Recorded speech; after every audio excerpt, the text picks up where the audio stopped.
Hey everybody, welcome to another episode of Memes the Week. The best thing you can do for this channel is smash that like button on this video like it's a pre-transition Ellen page, so that it reaches a wider audience. Also, before I get on with the memes, first a word from today's sponsor, MedVPN. If you're surfing the internet alone without a VPN, then you're surfing with Justin Skippy Trudeau. I use MedVPN to hide my location from the Canadian government, to keep my freedom of speech, as well as to sail the high seas and download movies and TV shows without potentially getting sued by lawyers. MedVPN offers unlimited data traffic, no logs, a kill switch in case your VPN temporarily goes offline, and it's only $2.45 a month on a 24-month plan. Keep your online activities private and free. Sponsor link is down below. And now on with the memes. Number 1 looks like Courtney Cox hit the wall at Mach speed. Matthew Perry looks better than her, and he's dead. Obviously this is fake, but it won't be in another 10 to 15 years. You definitely don't want her to be one of your friends if she looks like that. She might have been in the film Scream, but you'll scream if you get drunk, sleep with her, and sober up in the morning. She looks like my mom, but my mom is less weathered at the age of 70. Up next, this woman has 2 kids, and a third on the way. And she's looking for a real relationship, and is ready for it to be with her true love. She only wants black men, so that tells you the most likely background of her brood. Excellent choice, young lady, because the white dudes don't want you either. She makes it sound like she has a choice choosing black guys instead of the white ones. Where do I send all my tax money to support her? Can't I just bypass the government and send it directly to her to save a few bucks?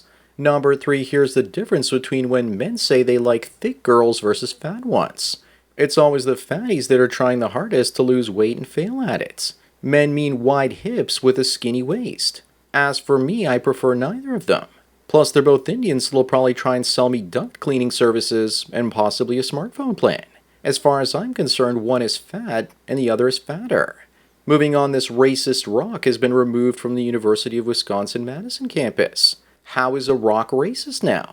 Looks like they finally ran out of people to cancel, so now they want to cancel the rocks. Finally, now they can pay reparations to the grass. Maybe they need to replace it with this one. It would have made the perfect distraction for all those white dudes that were voting for Harris or something. Number 5, here's what 40 years of Hollywood does to a man. It's a shame what happened to Mickey Rourke, but it made him the man he was in The Wrestler as well in Sin City. He even won an Oscar for The Wrestler. If you look closely, he's holding a purse and a feminine-looking dog. I think this is the closest you can be to going trans without actually doing it. And here's the latest victim of Tinseltown. Up next, what is this supposed to mean? I guess that the one on the left is bigger. I can deal with that. But what I can't deal with are the inverted nipples some women have. I saw those once and couldn't help myself but trying to uninvert them. As for this pair of jugglies, is one larger than the other because of a chemical imbalance or something? But I don't see what the problem is since one of my balls is bigger than the other. The bra company should take advantage of this and charge more for custom ones. Number 7, this man who fell for a single mom of 6 selflessly adopts all her children. Signing a blank check and handing it over to her would have been better for him, because at least she would have gotten only a certain amount and not an endless amount going forward. This is beta behavior, but something tells me he's going to disappear after the 7th kid. Remember, guys, that stepdads are men that women wouldn't want to date if they didn't have any children already. Moving on is an oldie but a goodie. Asking you if you would take a thin, tat-run-through single mother or an obese Christian woman as a wife. Why is it that there never seems to be an option C, which is neither of them? A lot of guys will bargain with themselves, saying that they'll take the one on the right and fix her by making her thin. What they forget to think about is that after she loses all that weight, she'll leave them, because that's what women do. He'll be the simp that fixed her for some Chad. Number 9 is Marissa Bate talking up women's book by saying that a woman who cleans and runs a house and looks after multiple children preparing meals is actually working. And that one of the most successful conspiracies of the 20th century is that this actually isn't work. But what work? Your kids are distracted by digital devices. Dishwashers, washing machines, and robot vacuum cleaners do them heavy cleaning. And your oven prepares you food. Staying at home taking care of their kids is now a luxury and not a job. Women like this are just gaslighting us now. Up next, what in the reverse Uno card is this? A man asks out a feminine fatty with a nice face, the kind I liked in my 20s, without the rolls, and her skinny woke friend says she's not interested. Usually it's the opposite, but I guess that men would rather date an obese woman these days than they would a woke one. I think that's the joke. Number 11, a new level of cucking has now been discovered. Fernanda's partner is monogamous, but she's not. And here's how they make their relationship work. Translation, I'm a whore and my husband pretends to be okay with it, but is crying on the inside. These days, how do you know that the newspapers aren't just using AI-generated images of couples and telling outlandish stories like this as clickbait? But it's real, and of course it's in Colorado, the bastion of blue liberalism. No way this dude voted for Trump. Moving on, we have Pablo dropping a new term called financial dating. And some guy says that women come up with different terms to describe prostitution. They're definitely getting creative relabeling their profitable 1-hour rental dates. It's not a new term or concept. We already have gold digger and sugar daddies. She just wants to label it as something more positive and inspirational.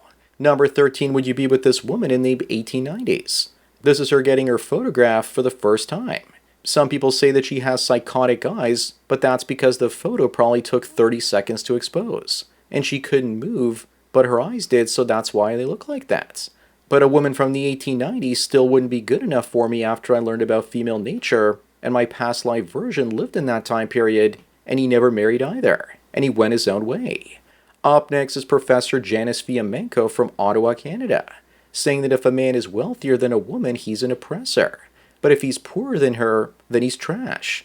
If he's more educated, he's privileged, but if he's less educated, he's a loser. You get the message. Men are either oppressing women with their achievements, or we're losers due to a lack of them. You're damned if you do, and you're damned if you don't with women. It's best just to walk away.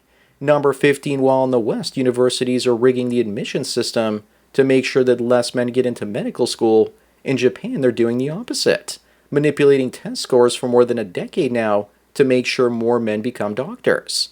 Female doctors will go on maternity leave and create shortages, or they won't work as many hours, requiring more medical staff to be hired. Discrimination against Japanese women is justified because otherwise the medical system there wouldn't be able to help everyone. More lives were probably saved by hiring dudes. Moving on, here's what it's like letting a single mom into your life. She promises sex and a relationship, but secretly, she just wants you to take care of her kids and finances. The only way I might consider dating a single mom if she was actually a widow.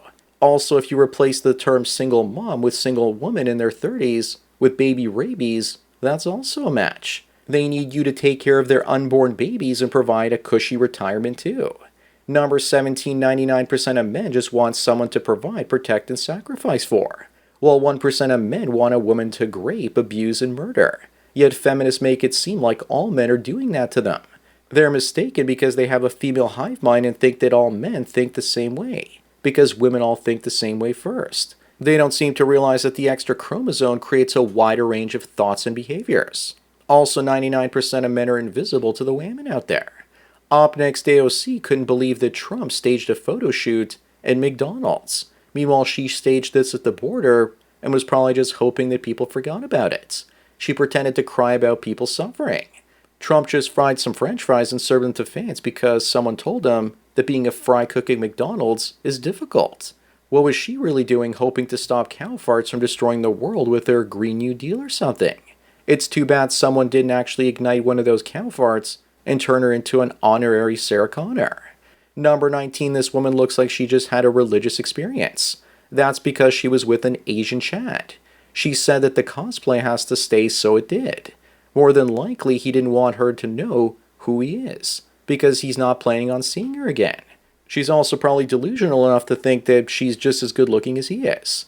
She got a great night turning herself into an alpha cosplay widow because she probably got no commitment from him in the end.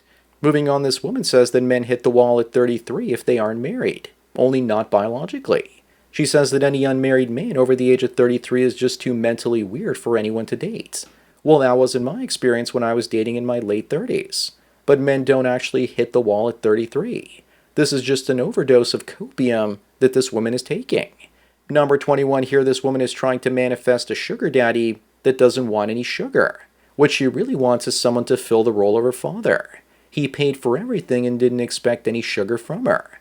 This is the equivalent of manifesting a boss that doesn't want any labor, or an employer that doesn't want you to come into the office, but still ends up sending you a check.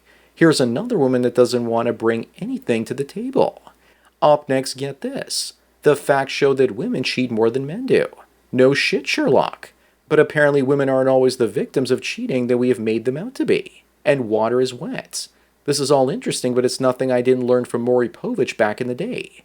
But what I want to know is how big of a simp you actually have to be to think that only women are the victims of cheating.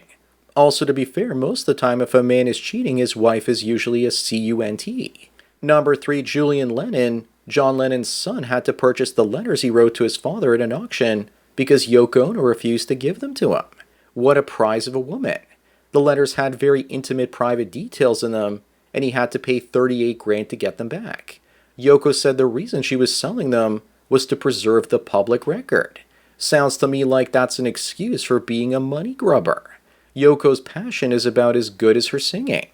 Moving on, very attractive and very unattractive men show the highest hostility towards women.